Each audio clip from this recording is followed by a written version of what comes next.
Hello you beautiful misfits, my name's Matt and this is Pixelburn, where I take a sarcastic look at some of the more important, interesting or irritating things to have happened in the week's gaming news, most of it this week coming out of GDC. GDC is the largest annual gathering of professional game developers, and GDC 2015 kicked off this week in San Francisco, California. Incidentally, the same week as PAX East 2015, which is great for people like me who want decent news, but a murderous hell of travelling for any developers who've scheduled themselves for both events. One problem with a bumper week like this is that it's nigh on impossible to cover absolutely everything in a short video like this one, so as always, I'm going to narrow it down to the stuff that interests me. And hopefully you.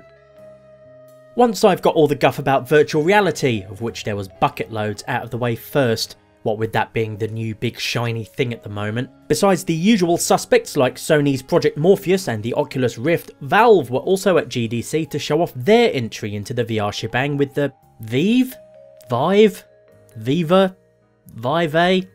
Whatever. It's the VR headset Valve are making in conjunction with Taiwanese smartphone and tablet manufacturer HTC, and kinda looks like it came straight out of Ghost in the Shell. And it wasn't even announced at GDC, that's just where Valve was showing it off. The VJJ was initially revealed at the Mobile World Congress, which, like PAX East, was also happening in the same week as GDC. Like I don't have enough big events to try and keep up with. As well as the headset itself, the HTC Vive Las Vegas also utilises two Wii-style motion controllers with touchpads and triggers, and it all works in conjunction with another bit of tech from Valve codenamed Lighthouse, a room-scale tracking device consisting of two boxes that triangulate your position using voodoo and witchcraft or something. All of which Valve demonstrated with a neat little Portal-themed tech demo in which you repair a robot, which immediately had people screaming, "Valve's making Portal 3 and it will use VR and you'll be fixing stuff around Aperture Science and except no. It's about as much a confirmation of Portal 3 as that version of Portal 2 for the Razer Hydra was. But then people went similarly mad over that as well. Look, Valve had the Portal 2 game assets lying around and they used them to make a tech demo. Doesn't mean anything. I mean, if they'd used the assets for Half-Life 2, so you were Gordon Freeman fixing Dog the Robot with a crowbar and a bit of glue, I wouldn't assume that meant Half-Life 3 was just around the corner and going to be in VR. Well, actually, I probably would, so I guess people can be forgiven for jumping the gun on this one. Initial impressions of the HTC Veni Vidi Vici from numerous sources are so overwhelmingly positive that if you stuck them in a blender and injected yourself with them, you'd be insufferably cheerful for the rest of your days. One or two journos even came out saying the HTC Vivarium made them believers in VR as a concept. Even if the Viva is as great as everyone's saying, however, all this talk of room-based sensors and walking around sounds like too much hassle to me. Plus, not everyone has a spare room that they can just turn into some padded sci-fi hollow chamber. So if you don't mind, I'll stick to playing games while sat on my big fat arse in my battered comfy chair. Thank you very much. Like some fucking caveman or something. Valve also showed off their official Steam streaming device called, somewhat unimaginatively, the Steam Link. A $50 set-top doodad that lets you stream stuff from your PC to your TV and that's it. As living room streaming solutions go, it does what it says on the tin, and it'll probably, although this isn't confirmed, work with all the VR stuff, so you can stick it all in your padded dream vault. What more could you want for only $50? Well, how about the final version of the Steam controller? Because one portrait of President Ulysses S. Grant is how much that's going to cost as well. I can't say I'm too keen on the button placement shown here, but perhaps that's something I could learn to get used to if I ever get one. Or I can carry on using my 360 controller while sat in my comfy chair at my PC and keep playing games that way like a normal person. Unless I win the lottery tomorrow, then I'm buying all this along with a massive house and basically telling this grim, real, miserable world of ours to go fuck itself. From the comfort of my VR isolation womb. GDC isn't all hardware and tech bollocks, however, it's also about games, what with it being called the Games Developers Conference and all. Most of the news about them, however, was trailers, sizzle reels and other PR guff, with all the real meaty stuff shown off behind closed doors to journalists and other developers. However, console owners did get the pleasantly surprising announcement that Space Sim Elite Dangerous is coming to Xbox One. So rather than only being able to play it on PC, ideally in an Aeron chair with a fancy flight stick setup costing hundreds of your regional currency, you'll be able to play it on your living room TV instead, from the comfort of your sofa, armchair or beanbag. Which, speaking as someone who loves space sims but sadly has zero time to actually play any right now, is no bad thing. I mean, it's not like new generation console owners are exactly drowning in this sort of game. Or much in the way of any other games for that matter.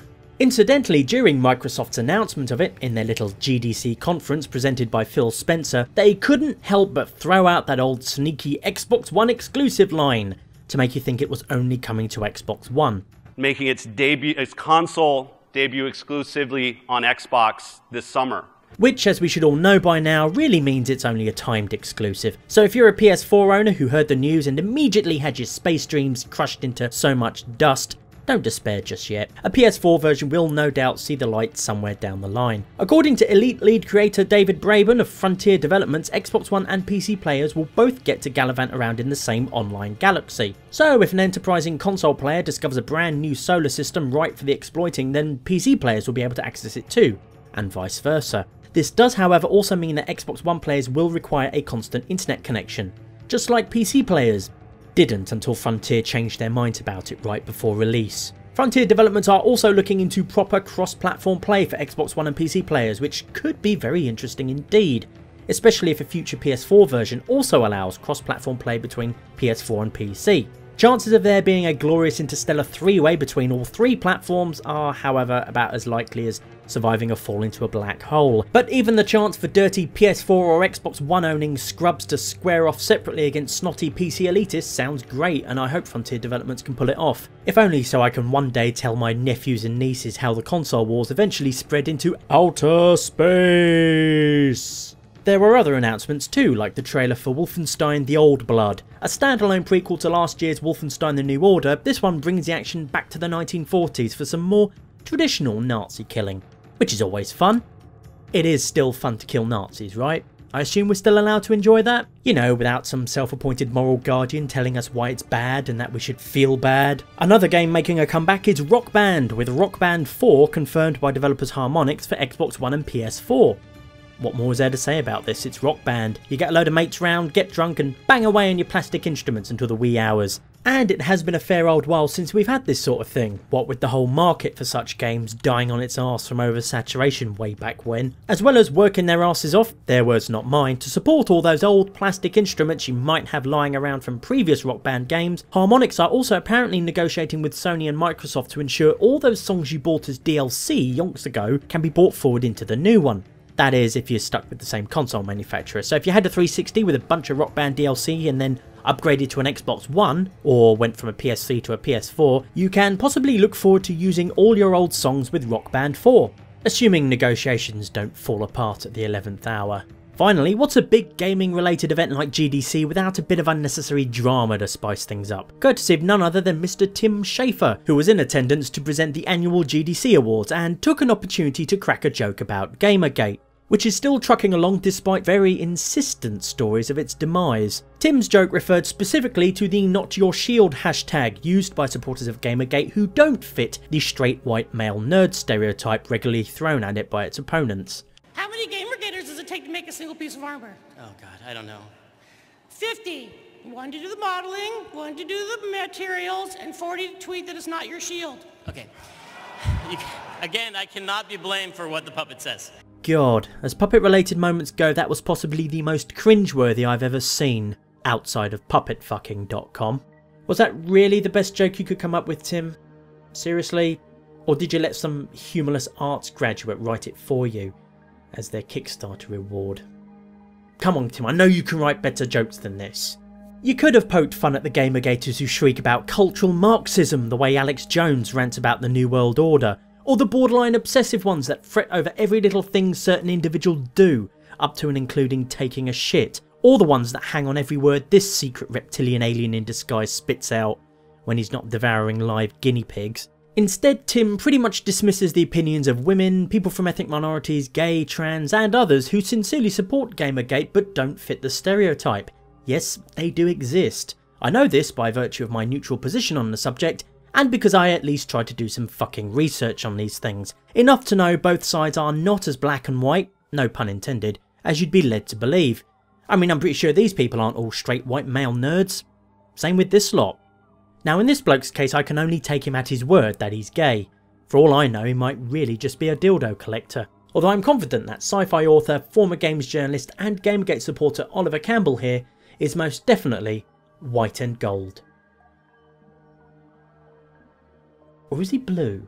maybe my eyes are just broken. Anyway, just as there are women and people from minority groups who identify as pro-Gamergate, there are also those who identify as being against it, and I'm sure plenty were in the audience at the GDC Awards and found Tim's joke hilarious. That sure is a lot of white blokes, isn't it?